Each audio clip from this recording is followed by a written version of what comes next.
మేమందరం కూడా మరి మొట్టమొదటిసారి శాసనసభ్యులమై ఎన్నో ఆశలతో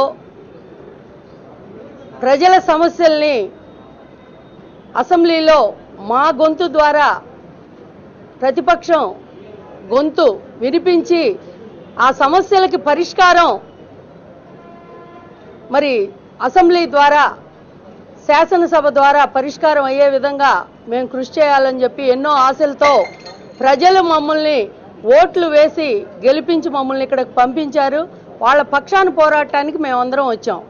కానీ ఈరోజు అసెంబ్లీలో జరుగుతున్న మరి అసెంబ్లీ సమావేశాల తీరు మా అందరికీ కూడా నిరాశ నిస్పృహలనే మిగిల్చింది తప్పించి మరి మేము ఇక్కడ మా గొంతు వినిపించే అవకాశం లేకుండా అధికార పక్షం ప్రతిపక్షం గొంతు నొక్కేస్తున్న విధానం మీరందరూ ప్రజలు అంతా కూడా చూస్తూ ఉన్నారు. అయితే ఎప్పుడు ఏ సమస్యలు లేవనెత్తినా ఆ సమస్యని సభ దృష్టికి తీసుకురానియకుండా అడ్డుపట్టడం, మా నాయకుడు కానీ లేదంటే మా ఎమ్మెల్యేలు కానీ ప్రతిపక్ష ఎమ్మెల్యేలు ఎవరు ఏ ప్రజా సమస్య మీద మాట్లాడుతున్నా కానీ మధ్యలో అడ్డుపట్టడం, అధికార పక్షం ఎమ్మెల్యేలు మంత్రులు అడ్డుపడి మరి ఆ సమస్యని సభ దృష్టికి తీసుకురానియకుండా చేయటం జరుగుతూ ఉంది. అయితే ఈ బడ్జెట్ సమావేశాలు పూర్తిగా వైఫల్యం చెందినాయి అని చెప్పి నేను తెలియజేస్తా ఉన్నా. ఎందుకంటే ఈ బడ్జెట్ సమావేశాల్లో అనేక పద్ధతుల మీద మరి మేము డిమాండ్స్ మీద మాట్లాడాలని చెప్పి అనేక డిమాండ్స్ ద్వారా మరి సోషల్ వెల్ఫేర్ ఉంది, చైల్డ్ అండ్ ఉమెన్ వెల్ఫేరు, అదేవిధంగా బీసీ వెల్ఫేరు, మరి మైనార్టీ వెల్ఫేరు, ఎస్టీ వెల్ఫేరు, ఇలాంటివి ఎన్నో సమస్యలు ఉన్నాయి. మరి వాటి అన్నిటికీ కూడా బడ్జెట్లో నిధులు కేటాయించిన దాఖలాలు లేవు. కాబట్టి మరి వాటన్నిటి మీద కూడా ఈ వర్గం ప్రజలందరినీ కూడా మరి మోసం చేసే విధంగా ఈ వర్గం ప్రజలందరికీ మరి చేతులు ఎత్తేసిన విధంగా బడ్జెట్లో నిధులు కేటాయించకుండా అయితే దీని మీద మేమందరం కూడా పోరాడాలని అనుకున్నాం. అంతేకాదు ధరల పెరుగుదల మీద కూడా మరి ఎన్నికల మేనిఫెస్టోలో ఒకటి చెప్పారు. ఎన్నికల మేనిఫెస్టోలో మరి చెప్పి అనేకమైన హామీలు ఇచ్చేటప్పుడేమో మాకు ఆకాశమే హద్దు అనుకున్నారు. హామీలు ఇచ్చి ఈ రోజు గెలిచిన తర్వాత మరి ప్రజల్ని అదేవిధంగా అన్ని వర్గాల ప్రజల్ని కూడా పాతాళానికి నొక్కేసి ప్రజలందరికీ కూడా మరి మోసం చేసిన తీరు ఈ ప్రభుత్వం దగ్గర చూస్తూ ఉన్నాం. అయితే ధరల పెరుగుదలకి నిరసనగా కూడా మేము మాట్లాడాలని అనుకున్నాం. అయితే ఈ ధరల పెరుగుదలకి మరి వాళ్ళు ఒక నిధిని ఏర్పాటు చేస్తాం, ధరల స్థిరీకరణ నిధిని అన్నారు 1000 కోట్లతో. అది ఎక్కడా లేదు బడ్జెట్లో. అదేవిధంగా ఎస్సీ ఎస్టీ సబ్ ప్లాన్ నిధులు సక్రమంగా వినియోగించిన దాఖలాలు లేవు. దాదాపు 4500 కోట్లకు పైగా మరి గత సంవత్సరంలో నిధులు ఖర్చు పెట్టిన దాఖలాలు లేవు. మరి ఇవన్నీ కూడా ప్రశ్నించాలని అనుకున్నాం. కానీ మా ఆశ మా ప్రయత్నం అన్నీ కూడా నిరాశే మాకు మిగిల్చింది తప్పించి సభలో మరి మా వాయిస్ వినిపించే అవకాశం మాకు లేకుండా చేసింది అధికార పక్షం. దానివల్ల ఈరోజు మరి అంతేకాకుండా అసెంబ్లీలో మరి స్పీకర్ దగ్గర నుంచి ముఖ్యమంత్రి గారి దగ్గర నుంచి అధికార పక్షం ఎమ్మెల్యేలు మరి ప్రవర్తిస్తున్న తీరు చూస్తే చాలా చాలా దారుణంగా ఉంది. ప్రజలందరూ కూడా అసలు ఇదెక్కడా అధికార పక్షం, ఇదెక్కడా ప్రభుత్వం అని చెప్పి మరి నోటి మీద వేలు వేసుకున్న పరిస్థితి చూస్తా ఉన్నాం. ఎందుకంటే ప్రతిపక్షం మరి మా లక్ష్యం అదేవిధంగా ప్రజాస్వామ్య లక్ష్యం ఏంటంటే ప్రతిపక్షం గొంతు వినిపించటం. కానీ ప్రతిపక్షం గొంతు వినిపించనీయకుండా నొక్కేస్తున్న తీరు చూసి ప్రజలందరూ కూడా మరి చాలా చేదరించుకుంటా ఉన్నారు బయట. ఇదేమి అసెంబ్లీ, ఇదేమి అధికార పక్షం అని. అయితే దీనికి నిరసనగా అందులో మొన్న జరిగిన గత కొన్ని రోజుల క్రితం మరి జరిగిన అనేక సంఘటనలు మరి ముఖ్యమంత్రి గారు అయితే స్వయాన మరి మిమ్మల్ని మీ అంతు చూస్తా, మరి మీకు ట్రీట్మెంట్ ఇస్తా, మరి మీరందరూ కొత్తగా వచ్చిన వాళ్ళు మీకేం తెలియదు, అందరికీ ప్రారంభం అనేది ఉంటుంది, ప్రారంభం లేకుండా మరి ఓన్లీ ఎండింగ్ ఉండదు. ఆయన కూడా మొట్టమొదటిసారి గతంలో మరి ఎమ్మెల్యేగా గెలిచి వచ్చిన వ్యక్తే.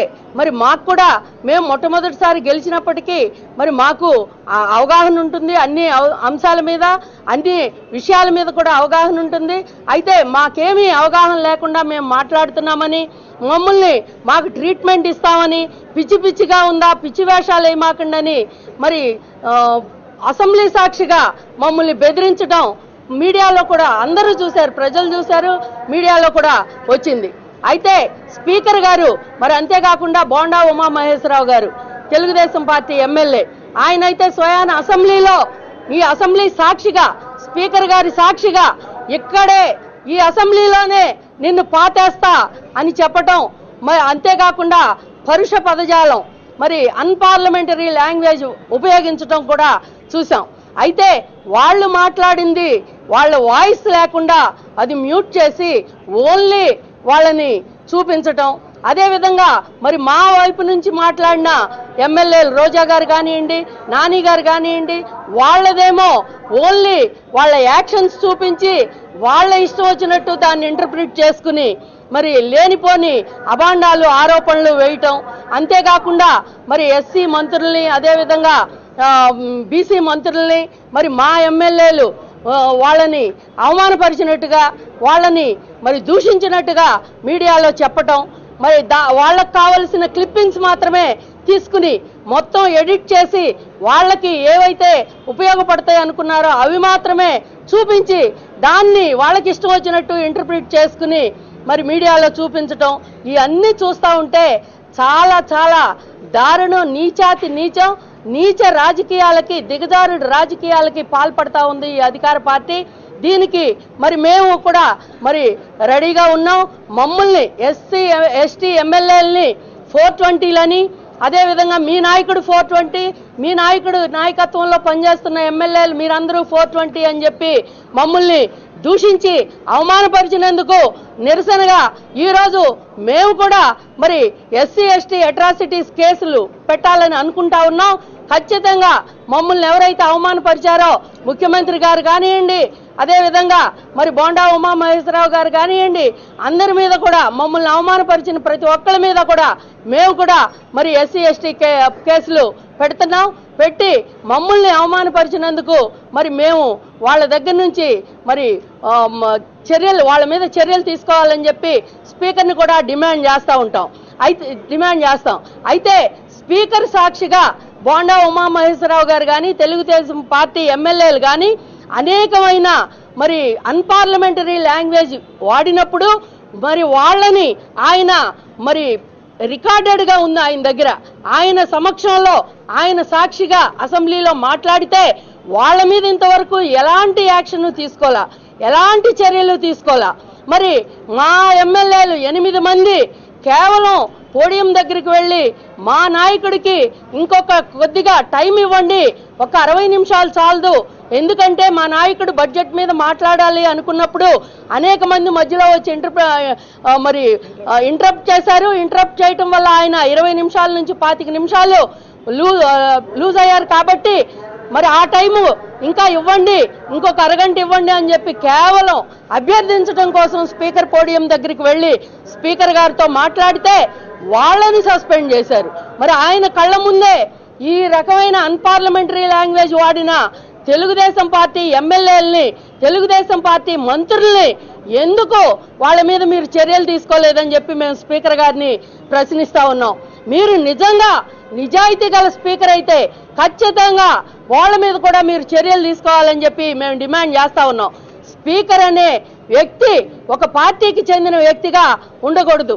నిష్పక్షపాతంగా అన్ని పార్టీలకి, అన్ని అధికార పక్షం అదేవిధంగా ప్రతిపక్షాలకు కూడా మరి ఆయన ఒక జడ్జిలాగా వ్యవహరించాలి. అలాంటిది లేకుండా ఈరోజు స్పీకర్ గారు మరి గతంలో ఎంతమందో స్పీకర్స్ చూసాం. మరి నీలం సంజయ్ రెడ్డి గారు ఆయన చేసినప్పుడు ఆయన పార్టీకి రాజీనామా చేసి ఆయన స్పీకర్గా వ్యవహరించిన తీరు చూసాం. అదేవిధంగా అనేక మంది స్పీకర్లు మరి నిష్పక్షపాతంగా వ్యవహరించిన తీరు చూసాం. కానీ ఈయన ఆ విధంగా వ్యవహరించట్లా. మరి ఏకంగా మరి విదేశ యాత్రలకు వెళ్ళినప్పుడు ఏకంగా తెలుగుదేశం పార్టీ మరి జెండాలు వేసుకుని మెళ్ళలో ఆయన కండువాలు వేసుకుని ఆయన మీటింగుల్లో అటెండ్ అవటం చూసాం. మరి పార్టీ మీటింగులకు కూడా ఈయన అటెండ్ అవటం చూస్తా ఉన్నాం. మరి ఈయన రాజధాని నగరంలో కూడా మరి ఈయన కండువాలు వేసుకుని ల్యాండ్ పూలింగ్ విషయంలో కూడా ఒక పార్టీ కార్యకర్తలాగా ఒక పార్టీ నాయకుల్లాగా ఆయన పనిచేయటం చూసాం. మరి ఇదెక్కడ స్పీకరు? మరి ఈయన ఆయనకున్న నియమాలు నిబంధనలు ఆయనకి ఏమి వర్తించవా? స్పీకర్కున్న నియమ నిబంధనలు అని చెప్పి స్పీకర్ గారిని మేము ప్రశ్నిస్తా ఉన్నాం. స్పీకర్ గారు ఖచ్చితంగా మీరు నిజంగా నిజాయితీ గల స్పీకర్ అయితే మరి వాళ్ళ మీద ఎవరైతే మా మీద దూషించారో, మమ్మల్ని దూషించారో, అసభ్య పదజాలంతో మమ్మల్ని మాట్లాడారో వాళ్ళందరి మీద వెంటనే టీడీపీ మరి ఎవరైతే ఎమ్మెల్యేలు మంత్రులు ఉన్నారో వాళ్ళందరి మీద కూడా వెంటనే చర్యలు తీసుకోవాలి. చర్యలు తీసుకుని మీ చిత్తశుద్ధిని నిరూపించుకోవాలని చెప్పి స్పీకర్ గారిని మేము కోరుతా ఉన్నాం. స్పీకర్ గారి ఏకపక్ష వైఖరి ప్రజలందరూ కూడా చూస్తున్నారు. కానీ వాళ్ళకి తెలియని కొన్ని విషయాలు కూడా మనం చెప్పాలి. ఎందుకంటే గత అసెంబ్లీలో కనీసం ఒక్క తప్పు కూడా మాట్లాడలేదు. బుచ్చయ్య చౌదరి గారు ఆర్టిస్టుల గురించి, మేకప్ గురించి ఆయన ఇష్టానుసారంగా మాట్లాడినప్పుడు బాధగా నేను మాట్లాడిన మాటలకి ఆయన హోల్డ్ యువర్ టంగ్ అన్నారు. నేనేం మాట్లాడానో ఒకసారి మీ అందరూ కూడా చూస్తే బాగుంటుంది.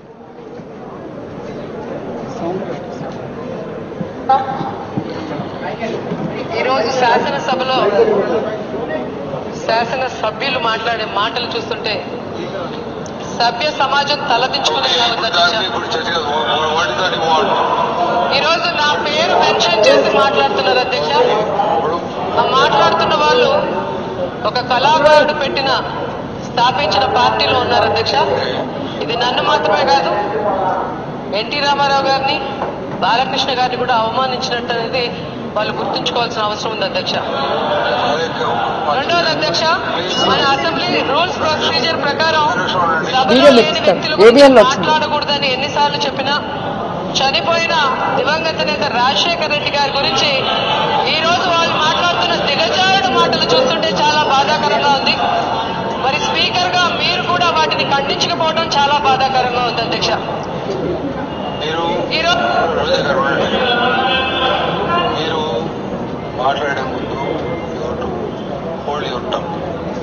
విన్నారు కదండి, ఒక ఆర్టిస్ట్ గా నా పేరు వాళ్ళు మెన్షన్ చేశారు కాబట్టి నాకు మాట్లాడే అవకాశం ఇవ్వండి అన్నప్పుడు సభ వాయిదాలు వేసి తర్వాత చివరికి నాకు మైక్ ఇవ్వడం జరిగింది. సభ్య సమాజం తలదించుకునే విధంగా ఈరోజు బుచ్చయ్య గారు మాట్లాడుతున్నారు. మేకప్ గురించి, ఆర్టిస్ట్ గురించి ఆయన మాట్లాడే మాటలు చూస్తుంటే ఒక ఆర్టిస్ట్ ఎన్టీ రామారావు గారు పెట్టిన పార్టీలో ఆయన పనిచేస్తూ మాట్లాడిన మాటలు నన్నే కాదు ఎన్టీ రామారావు గారిని, బాలకృష్ణ గారిని కూడా అవమానించినట్లే. సభలో లేని వాళ్ళ గురించి మనం మాట్లాడకూడదని రూల్స్ చెబుతున్నాయని మీరిచ్చిన బుక్స్ లోనే ఉన్నాయి అధ్యక్ష. మరి అలాంటిది పదే పదే రాజశేఖర రెడ్డి గారి గురించి మాట్లాడటం చాలా బాధాకరంగా ఉంది. మీ ముందు ఇవన్నీ మాట్లాడుతుంటే కనీసం మీరు ఖండించకపోవడం చాలా బాధాకరం. అంటే హోల్డ్ యువర్ టంగ్ అన్నారు. దీంట్లో ఎక్కడైనా నేను ఒక తప్పు పదం మాట్లాడానా? ఈ క్లిప్పింగ్ కూడా యూట్యూబ్లో ఏబిఎన్కి వెళ్తే మీకు వస్తుంది. సో మీ సమక్షంలో ఇంత జరుగుతున్నా మీరు ఖండించలేదే అనే పదం అన్పార్లమెంటరీ వర్డ్ అంట. మీరు 420లు మిమ్మల్ని ఇదే అసెంబ్లీలో పాతేస్తా, మీకు పిచ్చి పిచ్చిగా ఉందా, మీ తోలు తీస్తా, మీకు మేము వేసిన భిక్షం మీరు చంద్రబాబు నాయుడు కాలికి సరిపోదు అన్న మాటలేవి అన్పార్లమెంటరీ కాదంట. వాళ్ళు ఎవరిని కూడా హోల్డ్ యువర్ టంగ్ అని ఏ రోజు కూడా స్పీకర్ చెప్పకపోవడం మీరు అందరూ కూడా గమనించాలి. ఇంకొక బాధాకర విషయం ఏంటంటే అసెంబ్లీ అనేది మా అందరి యొక్క ప్రాపర్టీ. అక్కడ ఏం జరిగినా దాని గౌరవం భంగం కలగకుండా ఆల్ పార్టీ మీటింగ్ పిలిచి అక్కడ జరిగిన ఇష్యూస్ ఏమైనా ఉంటే అక్కడ ప్లే చేసి మెజారిటీ సభ్యులతో ఒక డెసిషన్ తీసుకొని తప్పు చేసిన వాళ్ళని సస్పెండ్ చేయడం గతంలో చూసాం. కానీ దొంగతనంగా లేదా వాళ్ళు ఇచ్చిన ఛానల్కి, ఏబిఎన్ వాళ్ళ ఛానల్ కాబట్టి లోపల వాళ్ళ క్లిప్పింగ్లు ఇచ్చారేమో, అవి వన్ సైడ్గా టెలికాస్ట్ చేసి ఒక మహిళని కూడా చూడకుండా నా మీద బురద జల్లే ప్రయత్నం చేయడం చాలా దురదృష్టకరం. ఎందుకంటే పక్కనే తెలంగాణ అసెంబ్లీ కూడా జరుగుతోంది. ఏకంగా గవర్నర్ గారి స్పీచ్ జరిగేటప్పుడే తెలుగుదేశం పార్టీ నాయకులు ఏదైతే అనుభవం ఉంది, క్రమశిక్షణ కలిగిన పార్టీ అని చెప్పుకుంటున్నారో ఆ పార్టీ నాయకులు బల్లలెక్కి వాళ్ళకి ఏవైతే గవర్నర్ గారి స్పీచ్ గురించి ఇచ్చారు, ఆ బుక్కులు చించి గవర్నర్ గారి మొహం మీదే వేయటము మరి జనాలకి ఎందుకు చూపించలేదని నేను అడుగుతున్నాను. ఆ రోజు జాతీయ గీతం పాడుతుంటే వాళ్ళు చేసిన అవమానం బయటకు తెలిస్తే అసెంబ్లీ పరువు పోతుందని ప్రివిలేజ్ మొత్తం అన్ని పార్టీల్ని పిలిచి మీటింగ్ పెట్టి అక్కడ జరిగిన క్లిప్పింగ్స్ వేసి తప్పు చేసిన వాళ్ళని వెంటనే సస్పెండ్ చేశారు. ఆ తరువాత కూడా ఆ క్లిప్పింగ్స్ బయటికి రాలేదు అంటే దాన్ని బట్టి స్పీకర్ యొక్క బాధ్యత ఏంటి, అసెంబ్లీ యొక్క గౌరవం ఏంటో మనం తెలుసుకోవాలి. కానీ ఈ రోజు ఇక్కడ అలా కాదు. మనం మంచిగా మాట్లాడుతున్నా మనని హోల్డ్ యువర్ టంగ్ అంటారు. అసభ్యంగా తెలుగుదేశం పార్టీ ఏకంగా చంద్రబాబు నాయుడు గారు మంత్రులే మాట్లాడుతున్నా దాని గురించి పట్టించుకోరు. ఈ రోజు ఇంకో బాధాకరమైన విషయం ఏంటంటే ఒక మహిళగా ఉండి మహిళ మాట్లాడాల్సిన మాటలేనా అని చెప్పి నా గురించి చాలా నీచంగా ఫేస్బుక్స్ లో వాట్సాప్ లో జోకులు పెట్టడం, ఇదే తెలుగుదేశం పార్టీ నాయకులు ఇదే ప్రెస్ వాళ్ళ దగ్గర నా గురించి ఎన్నో మాట్లాడటం మీరు చూశారు. నన్ను 1990 నుంచి ప్రెస్ వాళ్ళు చూస్తున్నారు, ప్రజలు చూస్తున్నారు. ఏ రోజు నా బాడీ లాంగ్వేజ్ కానీ నా లాంగ్వేజ్ బాగాలేదని ఎవరు చెప్పలేదు. ఈ రోజు నేను వైఎస్ఆర్ కాంగ్రెస్ పార్టీలో గట్టిగా వాయిస్ వినిపిస్తున్నాను కాబట్టి నన్ను అసెంబ్లీలోంచి ఎదుర్కోలేక తరిమేయడానికే కుట్రలు తప్ప మరొకటి కాదు. ఆ రోజు నేనన్న మాట నిన్న ఎడిటోరియల్ గా కూడా రాశారు రాధాకృష్ణ గారు. కానీ ఎంత నీచంగా రాశారంటే నన్ను రేప్ చేయగలరా అని రోజా అడిగింది, అలా మాట్లాడచ్చా అని ఒక విలేకరి అడిగితే నువ్వు నన్ను రేప్ చేస్తావా అని నేను ఒక అతన్ని అడిగినట్టు అంత పెద్ద మనిషి రాయటం అనేది చాలా దిగజారుడుతనం. ఎందుకంటే ఆ రోజు ఇదే ప్లేస్ లో ప్రెస్ మీట్ జరిగి నేను వెళ్తున్నప్పుడు 99 టీవీకి చెందిన కిరణ్మయి నన్ను అడిగిన ప్రశ్న మీరు చూడండి. ఈ అసెంబ్లీ సెషన్ లో కూడా బుచ్చయ్య చౌదరితో పాటు ఇలాంటి వాగ్వివాదాలు జరిగినట్టు తెలుస్తున్నాయి. అటు అసెంబ్లీ సెషన్ లో కూడా ఇలాంటి పరిస్థితులే ఎదురవుతున్నాయి. మరి మీకు వ్యక్తిగతంగా వీళ్ళు టార్గెట్ చేస్తున్నట్టు అనిపిస్తుంది. ఏం చేయగలరండి? నన్ను చంపగలరా, రేప్ చేయగలరా? రేప్ చేసే ధైర్యం లేదు. చూసారు కదా, అక్కడ నా చుట్టుపక్కల ఎవరు లేదు. ఇది కూడా మీరు డౌన్లోడ్ చేస్తే తెలుసు, మీకు ఆ క్లిప్పింగ్ వస్తుంది. కిరణ్మణి అనే ఒక మహిళ, ఆమె నా మీద ప్రేమతో చేసిందో ఆ క్లిప్పింగు, ద్వేషంతో చేసిందో తెలుగుదేశం పార్టీ వాళ్ళ సపోర్ట్ తో చేసిందో నాకైతే తెలియదు. కానీ ఆమె అడిగిన ప్రశ్న, ఒక మహిళగా మిమ్మల్ని వాళ్ళు టార్గెట్ చేసి ఈరోజు వాళ్ళు అధికారంలో ఉన్నారు, మిమ్మల్ని ఏమైనా చేస్తారేమో అంటే ఒక మహిళకు ఉండేది రెండే భయాలు. ఒకటి మనని చంపేస్తారన్న భయం, లేదా మన మానానికి ఏదైనా ఆపద కలిగిస్తారని భయం. ఆ రెండు చేయగలరా? నిన్న అన్న పదాన్ని ప్రశ్న లేకుండా వక్రీకరించి ఎల్లో మీడియాకు సంబంధించిన వాళ్ళు పదే పదే చూపించి మహిళల్లో నన్ను దిగజార్చాలన్న ప్రయత్నం చేయడం నిజంగా చాలా బాధాకరం. ఇది జర్నలిజానికే మచ్చని కూడా ఈ సందర్భంగా తెలియజేసుకుంటున్నా. ఇంకొకటి, ఈరోజు క్లిప్పింగ్లు ఇచ్చాము అంటే ఇక్కడ మాట్లాడలేదు. మేము ఫ్రైడే లెటర్ పెట్టడం జరిగింది. కాలువ శ్రీనివాస్ గారికి ఏ ప్రాతిపదికన ఈ క్లిప్పింగ్స్ వచ్చాయి, ఇది మీ యొక్క నాలెడ్జ్ తో వచ్చాయా, మీకు తెలియకుండా వచ్చాయా అంటే సెక్రటరీ గారు క్లియర్ గా మేము అఫీషియల్ గా ఇవ్వలేదు అని చెప్పారు. కానీ స్పీకర్ గారు నిన్న గుంటూరులో మీటింగ్ పెట్టి ఆర్టీ యాక్ట్ కింద ఎవరు అడిగినా ఇస్తాము అన్నారు. ఆర్టీ యాక్ట్ కింద గతంలో కొంతమంది సభ్యులు 2 నెలల మందర ఇచ్చిన లెటర్కే ఇంతవరకు క్లిప్పింగ్ ఇవ్వలేదు. మాకు ఫ్రైడే ఇచ్చిన లెటర్కే ఇంతవరకు క్లిప్పింగ్ ఇవ్వలేదు. కానీ కాలువ శ్రీనివాస్ కి క్షణాల మీద క్లిప్పింగ్ ఎందుకు ఇచ్చారు, ఎలా ఇచ్చారు అనేది స్పీకర్ గారు చెప్పాల్సిన బాధ్యత ఉంది. ప్లస్ ఇచ్చిన క్లిప్పింగ్స్ లో మొత్తం ఫుటేజ్ ఇచ్చి ఎవరిది తప్పో ప్రజల్ని నిర్ణయించి ఉంటే మేము కూడా ఆహ్వానించుంటాం. అలా కాకుండా వాళ్ళు మాట్లాడిన పదాలని సైలెంట్ చేసి మేము చేసిన యాక్షన్ ఎందుకు రియాక్షన్ వచ్చింది అంటే ఆ సైడ్ యాక్షన్ ఏంటో ఉండాలి కదా. పీతల సుజాత ఎస్సీ కావచ్చు, ఆవిడని నేను గౌరవిస్తాను. 3 అసెంబ్లీ సెక్షన్స్ లో నన్ను తిట్టినా కూడా నేనేం మాట్లాడలేదు. మొన్న మళ్ళీ తిట్టి మీరు చంద్రబాబు నాయుడు కాలిగోటికి సరిపోరు అన్నప్పుడు నా కాలిగోటికి ఆయన కూడా సరిపోడు అని చెప్పడంలో ఏం తప్పుందని నేను అడుగుతున్నాను. అండ్ బోండా ఉమ్మ గారు సంబంధం లేకుండా రోజా ఆంటీ ఐరన్ లెగ్ అంటారు. అంటే ఇంకా మూఢనమ్మకాల్లో ప్రజల్ని తెలుగుదేశం పార్టీ ఎమ్మెల్యేలని పెట్టే ప్రయత్నం చేస్తున్న ఈ హైటెక్ ముఖ్యమంత్రి గారి ఆలోచన విధానాన్ని కూడా ప్రజలు తెలుసుకోవాలి.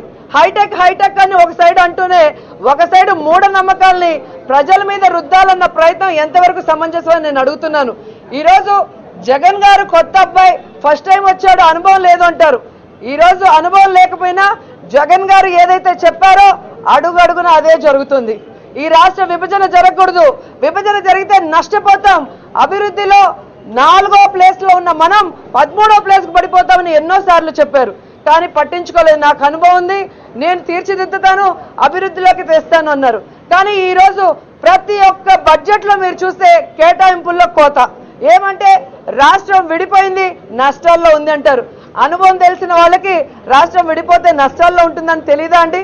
వీళ్ళు మేనిఫెస్టో పెట్టిన రోజుకే రాష్ట్రం విడిపోయిందన్న సంగతి ఇంత అనుభవం ఉన్న చంద్రబాబు నాయుడు గారికి తెలీదా?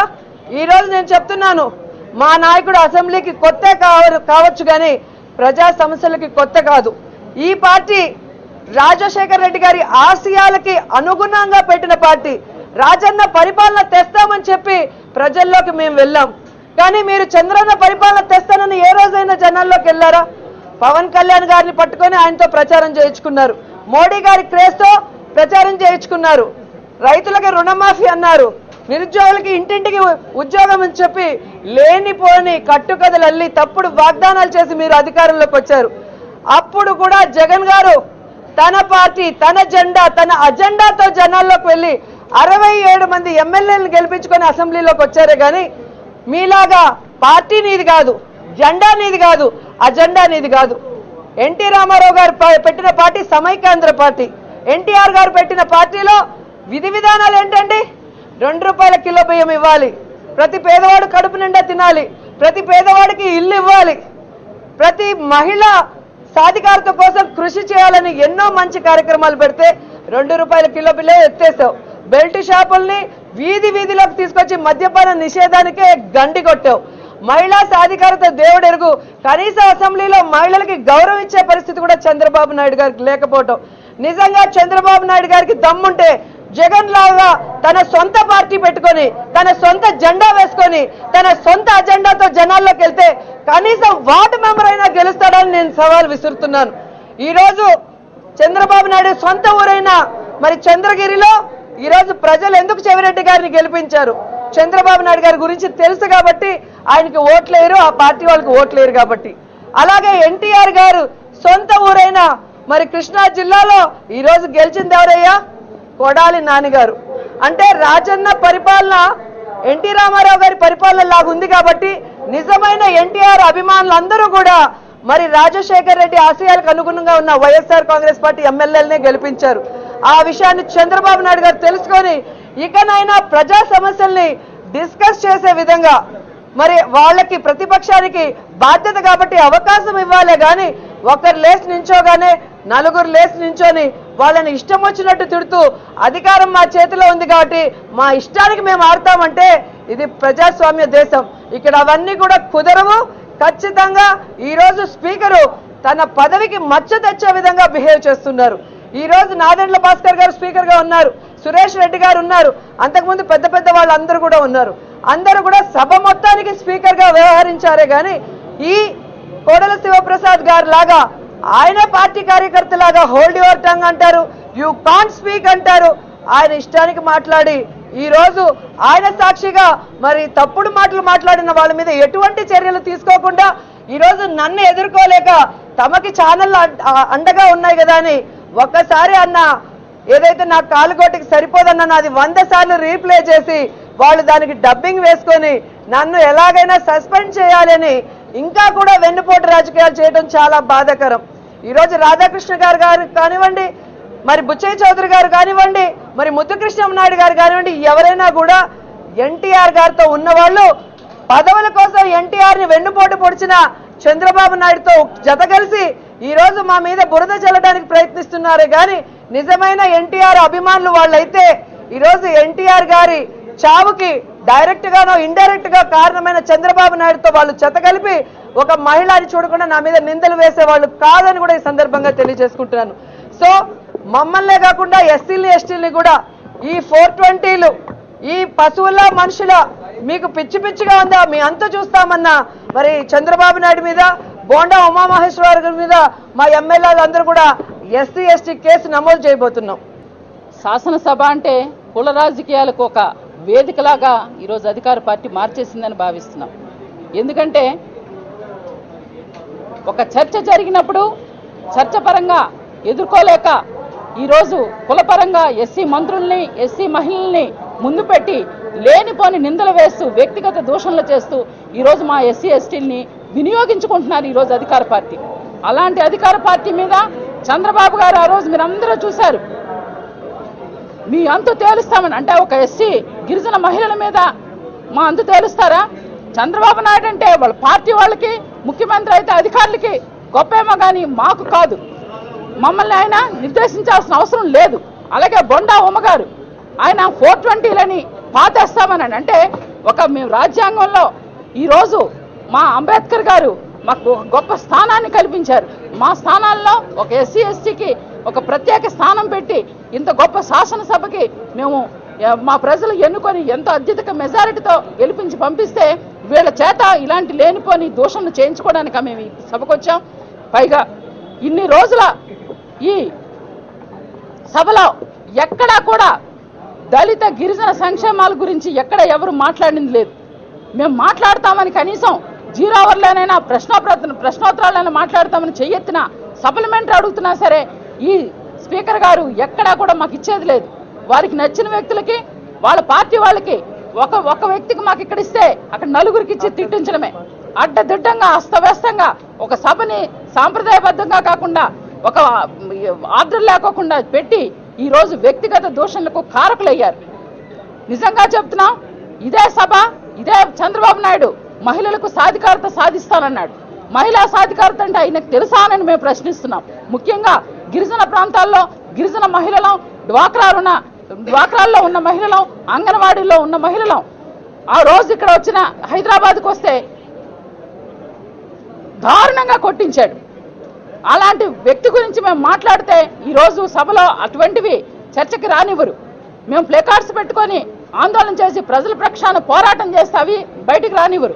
లేనిపోని ఈరోజు కాలువ శ్రీనివాసులు గారు ఈ మొత్తం ఆయన సంబంధం లేని విషయాల్ని కట్టుకథలెళ్ళి ఈరోజు మా జగన్మోహన్ రెడ్డి గారు నిజంగా ఎంత హుందాగానో, చిన్న అబ్బాయి అయినా సరే ఖచ్చితంగా ప్రజల పక్షాన ప్రజల సమస్యల మీద ఈరోజు అధికార పార్టీ లోటు బడ్జెట్లో ఉంటూ మీరు ఒక్కసారి గమనించండి. బడ్జెట్ పుస్తకాల్లో ముఖ్యంగా గిరిజన సంక్షేమంలో గతంలో 1150 కోట్లు కేటాయిస్తూ 993కి పడేసేశారు. అంటే ఏ విధమైన కేటాయింపులు చేశారు? మా ప్రాంతాలకు అభివృద్ధి ఏ కోణంలో చేశారు? ఇవన్నీ అడగడానికి మేము ప్రతిపక్షంగా గొంతు విప్పుతామంటే మా గొంతు నొక్కేసేసి వాళ్ళు కేవలం పారిశ్రామికంగా వచ్చే పర్సంటేజ్లు రావడానికి పట్టిసీమలు, సింగపూర్ల గురించి, రాజధాని నిర్మాణాల గురించి మాట్లాడుతూ ఉంటారు. అంటే ఈ రాష్ట్రంలో దళితులు గిరిజనులు ప్రజల కారా అని ప్రశ్నిస్తా ఉన్నాను. ఇదే చంద్రబాబు నాయుడు గారిని ఒకటి అడుగుతున్నాను. అందుకనే మీకు తగిన శాస్తి చెప్పారు మా గిరిజన ప్రాంతాలలో. ఈరోజు మీ పార్టీ పరంగా ఒక్క ఎమ్మెల్యే గెలిచారు, కానీ ఆ ఎమ్మెల్యే కూడా మీరు గిరిజన శాఖ మంత్రులుగా ఇవ్వలేని పరిస్థితి మీది. అంటే కేవలం గిరిజనులు అంటే మీకు ఒక వివక్ష. ఆ వివక్ష వలన ఈరోజు మా గిరిజనులకి రావాల్సిన రాయితీలు కానీ, మాకు కేటాయించిన సప్లై నిధులు కానీ మాకు ఇవ్వకోకుండా మా ప్రాంతాల ప్రజలపై కానీ రేపొద్దున్న అక్కడ దొరికే ఖనిజాలైనటువంటి బాక్సైట్ని తవ్వడానికి కేవలంగా ఒక బుల్డోజ్ చేసి ప్రజల మనోభావాల్ని దెబ్బతీసి ఈరోజు మీరు అధికార పార్టీ చేస్తున్నారు.